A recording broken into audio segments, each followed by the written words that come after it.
Yes, sir. Welcome all of you in today's discussion underwriting of share and debentures. I am Dr. Vikas Kumar, Assistant Professor, Commerce, Government PG College Obra, Sonbhadra, Uttar Pradesh. Underwriting of share and debenture. सबसे पहले आप ये देखिए कि underwriting है क्या.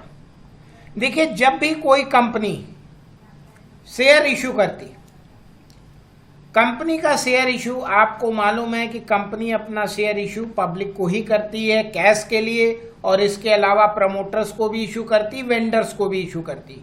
तो यहां हम कंपनी जो पब्लिक को फॉर कैश के लिए शेयर इशू करती, कंपनी ने शेयर इशू किया. इशू ऑफ शेयर आप लोग पढ़े होंगे, लेकिन शेयर इशू करने में सपोज दैट कि 10,000 शेयर कंपनी ने at the rate of ₹10 each issue किया पब्लिक को. तो जब भी कंपनी पब्लिक को शेयर इशू करती है, उस रेस्पेक्ट में एक क्लॉज है मिनिमम सब्सक्रिप्शन का, और 10,000 share at the rate of 10 each means कि कंपनी को शेयर इशू करके 1 lakh rupees share capital collect करना है, और इसी कैपिटल से कंपनी अपना बिजनेस स्टार्ट करती है.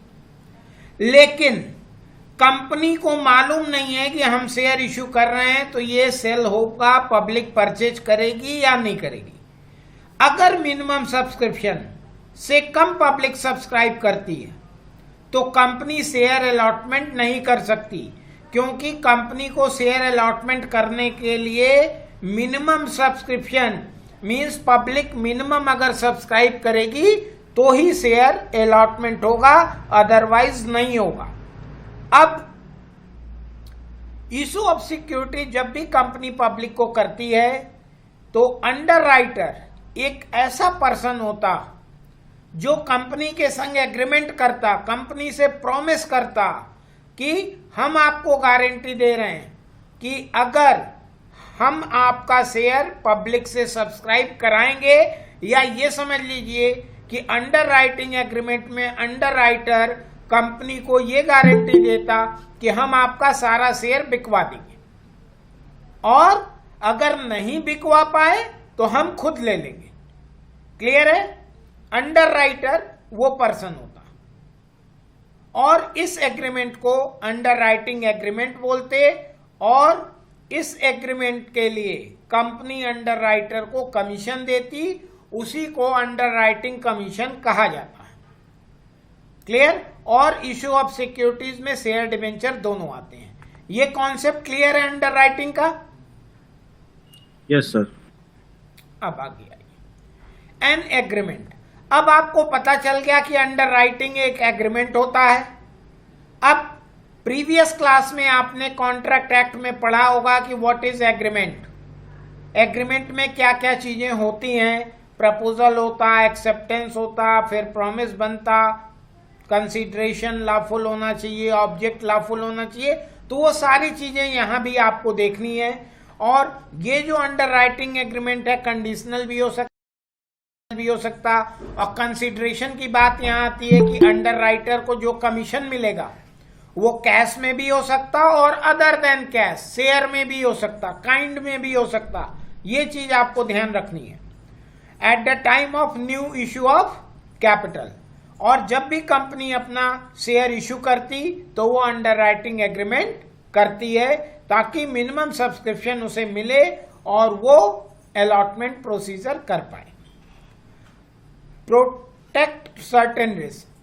क्यों अंडरराइटिंग एग्रीमेंट करती है? कि कंपनी को जब भी शेयर इशू करती है तो कंपनी को कुछ रिस्क रहता कि अगर उस कंपनी का शेयर पब्लिक नहीं ली तो क्या होगा, उनके पास कैपिटल कलेक्ट नहीं हो पाएगी, शेयर अलॉटमेंट नहीं होगा, तो आगे कंपनी बिजनेस कैसे स्टार्ट करेगी जिस पर्पज से वो शेयर इशू कर रही है.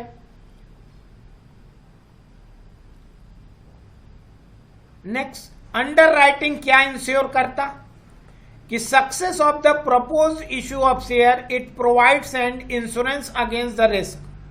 अंडरराइटिंग एग्रीमेंट में अंडरराइटर ये इंश्योर करता कि जो आप इशू ऑफ शेयर कर रहे हैं वो सक्सेस होगा और कोई भी रिस्क उसमें नहीं है, क्योंकि अगर पब्लिक शेयर नहीं परचेज करेगी तो अंडर राइटर वो शेयर खुद ले लेगा। Underwriting enables a company to get the required minimum subscription even if the public fail to subscribe the underwriter will fulfil their commitments, कि अगर public नहीं सब्सक्राइब करेगी तो अंडर राइटर खुद सारा शेयर परचेज कर लेगा।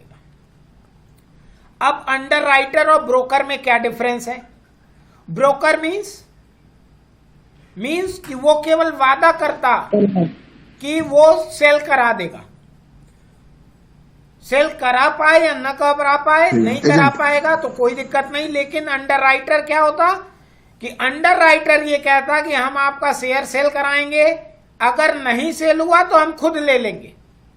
तो ब्रोकर और अंडर राइटर में कौन बड़ा हुआ? रिस्क किसके पास ज्यादा है? अंडर राइटर के पास, अंडर राइटर के पास। तो इसीलिए जो कमीशन होगा किसका ज्यादा होगा? अंडर राइटर अंडर राइटर का। और अंडर राइटर के कमीशन के लिए पूरा एक एग्रीमेंट होता, लॉ बना हुआ है कि अंडर राइटर को कम से कम इतना कमीशन दिया ही जाना चाहिए। स्पेशल प्रोविजन लॉ में किया गया है।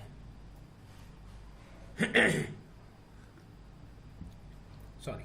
और अंडर राइटर को हाई रेट से कमीशन दिया जाता कंपैरिजन टू ब्रोकर, क्योंकि अंडर राइटर का यह प्रॉमिस होता कि हम आपका शेयर सेल कराएंगे, अगर नहीं सेल हुआ तो हम खुद ले लेंगे। मींस पूरा रिस्क अंडर राइटर का होता, तो इसलिए उसकी पोजीशन ब्रोकर से ज्यादा होती।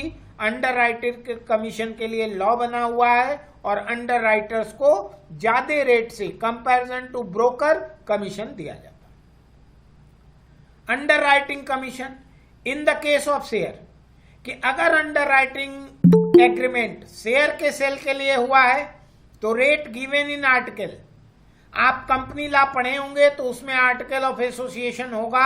आर्टिकल ऑफ एसोसिएशन में अगर कंपनी के कोई रेट दिया है तो उस रेट और 5% of issue value which ever is less, share के केस में।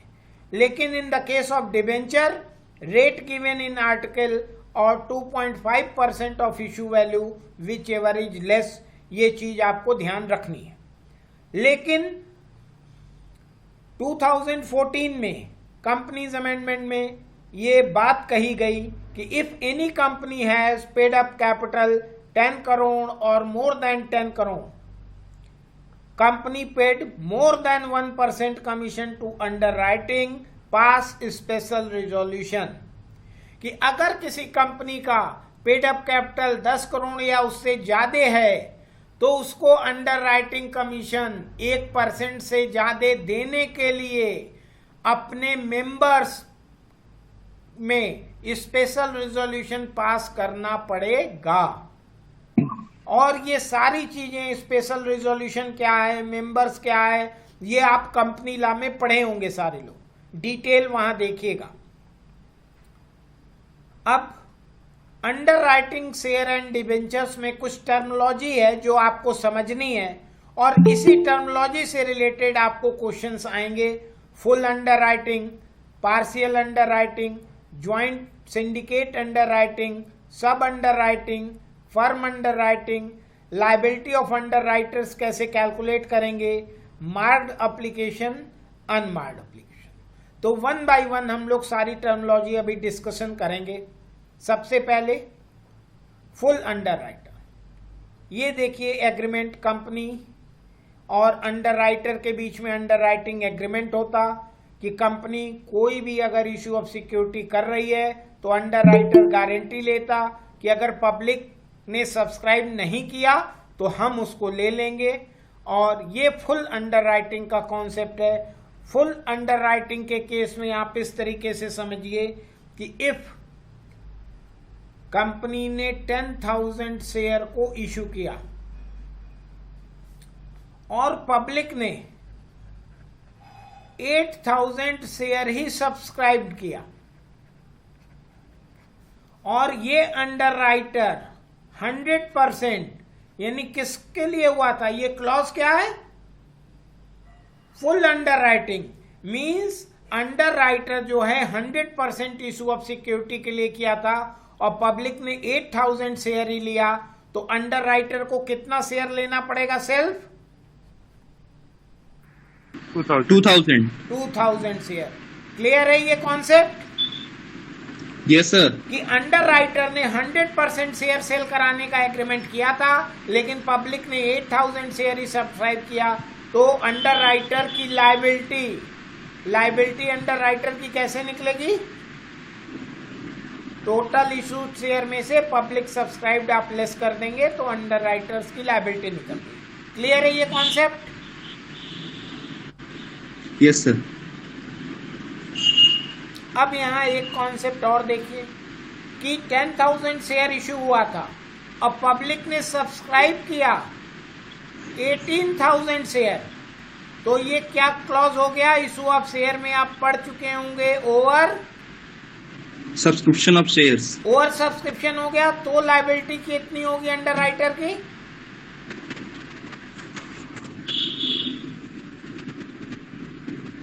$10,000 शेयर इशू हुआ था और 18,000 शेयर सब्सक्राइब हुआ, तो लाइबिलिटी अंडर राइटर की सर कोई लाइबिलिटी नहीं होगी ना? कोई लाइबिलिटी नहीं होगी। क्लियर है? नील मीन्स जितना 10,000 सेल कराना था उतना सेल हो गया। क्लियर है ये कॉन्सेप्ट?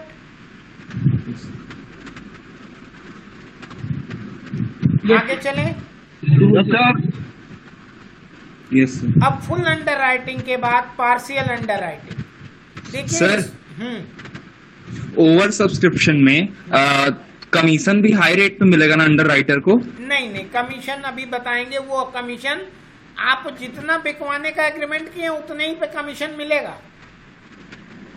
ठीक है? Okay sir. अब देखिए पार्शियल अंडर राइटिंग का कॉन्सेप्ट समझिए। पार्शियल अंडर राइटिंग में ये है कि सेम 10,000 शेयर कंपनी ने इशू किया और अंडर राइटर ने 8,000 शेयर मींस 80% के लिए एग्रीमेंट किया था। यहां क्या वर्ड है? पार्शियल। पार्शियल का मतलब कि नॉट 100%, लेस देन 100%, मींस एक पार्ट केवल उसका 80% के लिए एग्रीमेंट किया। क्लियर? और इस केस में अगर पब्लिक 9,000 शेयर सब्सक्राइब की तो लाइबिलिटी कितनी होगी अंडर राइटर की? सर कोई लाइबिलिटी नहीं होगी। Anyone else? कोई लाइबिलिटी नहीं होगी सर। अब देखिए यहां पे आप ऐसे समझिए कि कंपनी ने कितना शेयर इशू किया था? 10,000। 80% किसको दे दिया? अंडर राइटर को। अंडर राइटर को। यानी 20% कौन बिकवा रहा है? कंपनी ये मान रही है कि 20% कैसे बिकेगा? खुद से। क्लियर है कि नहीं? Yes sir. कोई जी भी सर। अमाउंट 100% होती है, 80% अंडर राइटर सेल करा रहा है, इट मीन्स कि हम क्या करेंगे? 20% कंपनी खुद ले रही है। खुद ले नहीं रही है, कंपनी ये मान रही है कि 20% अपने से सेल होगा। ठीक है? अब सेल कितना हुआ? मीन्स सब्सक्राइब कितना हुआ? 90%। 9,000। 9,000। तो इसमें से भी वही रेशियो माना जाएगा कि इसका 80% अंडर राइटर के थ्रू हुआ और 20% खुद से हुआ। क्लियर है? Yes sir. अब अंडर राइटर ने कितने शेयर के लिए एग्रीमेंट किया था? 8,000। 80। और अंडर राइटर के थ्रू हुआ कितना? 7,200। तो अब लाइबिलिटी कितनी आ गई उसकी? 800 शेयर की। 800। क्लियर है कि नहीं? Yes sir. कोई डाउट इसमें? No sir. No sir. अब एक दूसरा हम कॉन्सेप्ट बताते हैं। अब अंडर राइटर कह सकता है कि पूरा मेरे ही थ्रू हुआ था? कह सकता है कि नहीं? Yes sir. Yes sir. और कंपनी भी कह सकती है कि आप कुछ नहीं बिकवाए, पूरा खुद से ही बिका मेरा। यस। हो सकता है कि नहीं ये बात? यस सर, पॉसिबिलिटी है। पॉसिबिलिटी है कि अब इस डिस्प्यूट से बचने के लिए कंपनी एक रास्ता निकालती है। ठीक है, कंपनी अंडर राइटर से कहती है कि आप जितना भी फॉर्म दीजिएगा सेल करने के लिए, उस पे क्या करिएगा? मार्क लगाइएगा। मार्क लगाइएगा। ठीक है, और उस एप्लीकेशन को हम कौन सा एप्लीकेशन बोलेंगे? Marked application. Marked application. और एक दूसरा हो जाएगा अनमार्क्ड एप्लीकेशन। तो कंपनी के पास जितनी शेयर खरीदने के लिए एप्लीकेशन पहुंचेगा, अगर मार्क्ड है तो कंपनी समझ जाएगी वो किसके थ्रू आया है, अंडर राइटर। और अनमार्क्ड है मींस कि वो खुद कंपनी से। खुद से सेल। क्लियर? जैसे LIC वगैरह के एजेंट होते हैं तो वो आपकी LIC करने आते हैं तो उनको एक कोड मिला रहता है, ऊपर वो कोड लिख देते हैं, तो कंपनी को पता चल जाता कि ये LIC का एजेंट कौन है। उसी तरह से मार्क्ड एप्लीकेशन का कॉन्सेप्ट क्लियर है आपको? जी सर। Yes sir. ठीक है, यहां पे कंपनी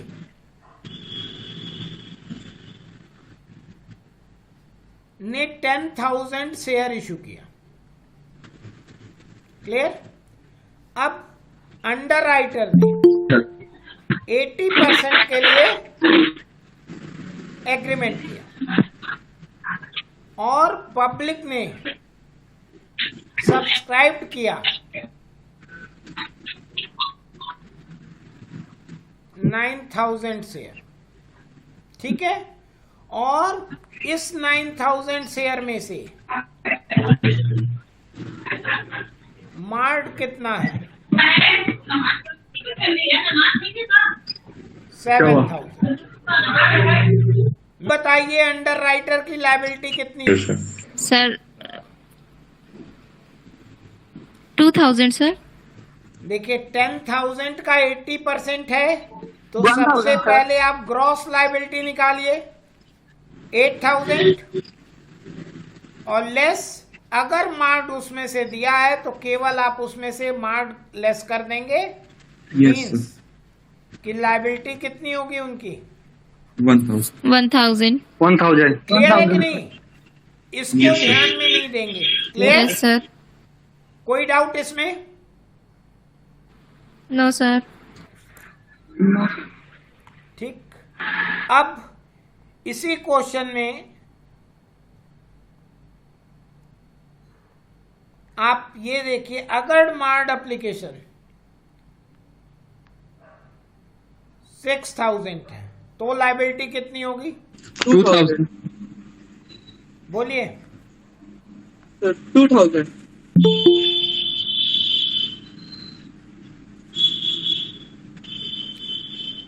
6,000 लेस होगा तो लायबिलिटी कितनी आ रही है? 2,000। लेकिन पब्लिक कितना शेयर परचेज कर चुकी है? 9,000। और कुल शेयर इशू कितना हुआ था टोटल? 10,000। 10,000।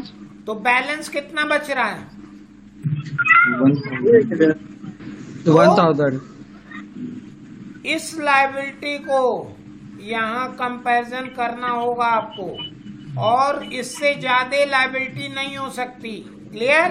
तो इस केस में भी लायबिलिटी कितनी होगी?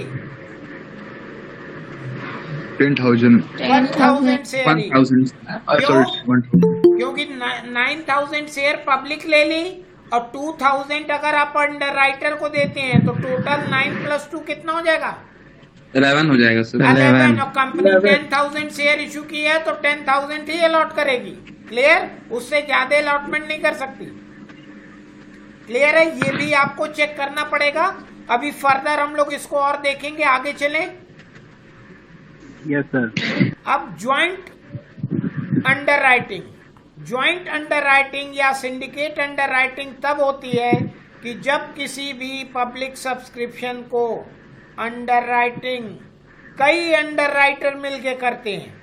मींस एक से ज्यादा अगर अंडरराइटर्स हैं तो उसको हम ज्वाइंट अंडरराइटिंग बोलते हैं। क्लियर? इस केस में आप देखिए सर कंपनी के द्वारा अंडरराइटर कितने शेयर ले रहे हैं? 10,000 शेयर कंपनी इशू की और यहाँ 3 अंडरराइटर ने एग्रीमेंट किया। फर्स्ट ने 40%, सेकंड ने 30% और थर्ड ने भी 30%। मींस जो फर्स्ट अंडरराइटर है वो 4,000 शेयर सेल कराएगा, सेकंड 3,000 और थर्ड भी 3,000। क्लियर है? Yes sir. और तीनों के पास अपना अपना मार्क होगा, तीनों अपना अपना मार्क करेंगे और आपको पता चल जाएगा कि किसकी लायबिलिटी कितनी है। क्लियर है ये कॉन्सेप्ट? ठीक है सर। ज्वाइंट के बाद सब अंडरराइटिंग। सब अंडरराइटिंग अगर बीकॉम फर्स्ट ईयर में आप लोग सब लीज पढ़े होंगे तो उसी तरह का यहाँ कॉन्सेप्ट है कि कंपनी जब भी पब्लिक को शेयर इशू करेगी अंडरराइटर से अंडरराइटिंग एग्रीमेंट करती है, और कंपनी ने जिस अंडरराइटर से एग्रीमेंट किया उसने एक दूसरा एग्रीमेंट किसी और अंडरराइटर से कर लिया, तो कंपनी से जो अंडरराइटर का एग्रीमेंट है ये तो अंडरराइटिंग एग्रीमेंट हुआ, और ये जो अंडरराइटर का अंडरराइटर से हुआ दिस इज कॉल्ड सब अंडरराइटिंग, और ये भी इशू ऑफ सिक्योरिटीज में होता है। और यहां भी आप ध्यान दीजिए कि 10,000 शेयर सपोज दैट इशू हुआ और इन्होंने 100% के लिए एग्रीमेंट किया, और फिर इन्होंने इनसे एग्रीमेंट कर लिया कि 50% शेयर आप सेल करवाइएगा। तो ये एक एग्रीमेंट यहां होगा और दूसरा एक एग्रीमेंट यहां होगा, और दोनों का कमीशन वगैरह अलग अलग होगा, दोनों का ट्रीटमेंट अलग होगा। क्लियर? मींस कंपनी इनकी लायबिलिटी निकालेगी, ये इनकी लायबिलिटी निकालेंगे, बस।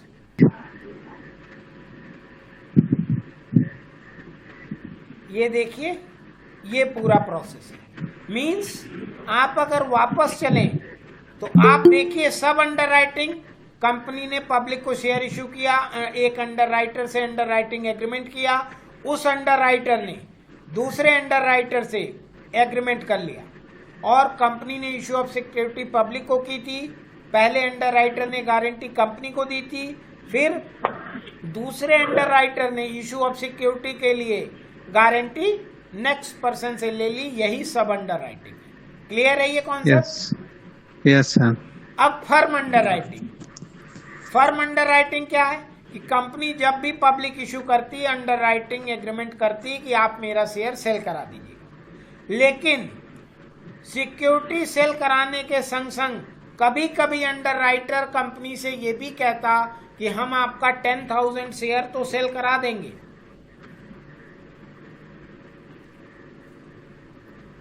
इसमें देखिए कि कंपनी ने इशू किया 10,000 शेयर और इसने कहा कि ठीक है हम आपका सेल करा देंगे, लेकिन 500 शेयर हम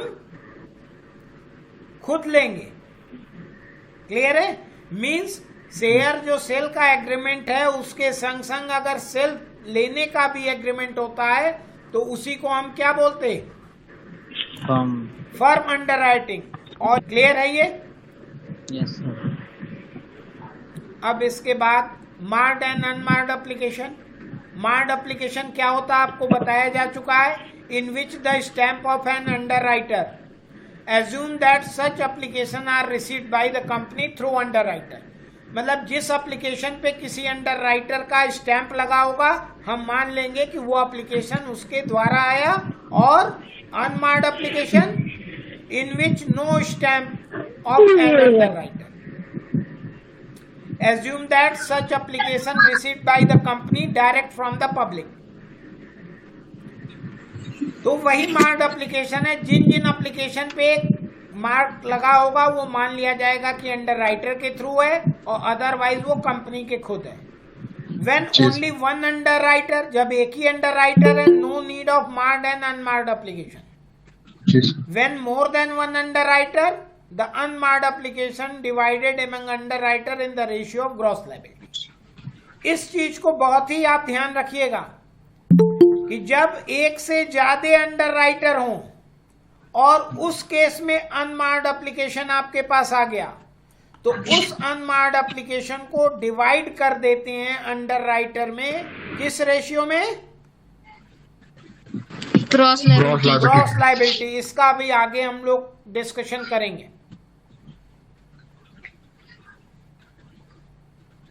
ये यहां तक क्लियर है आप सभी को? जी सर। एनी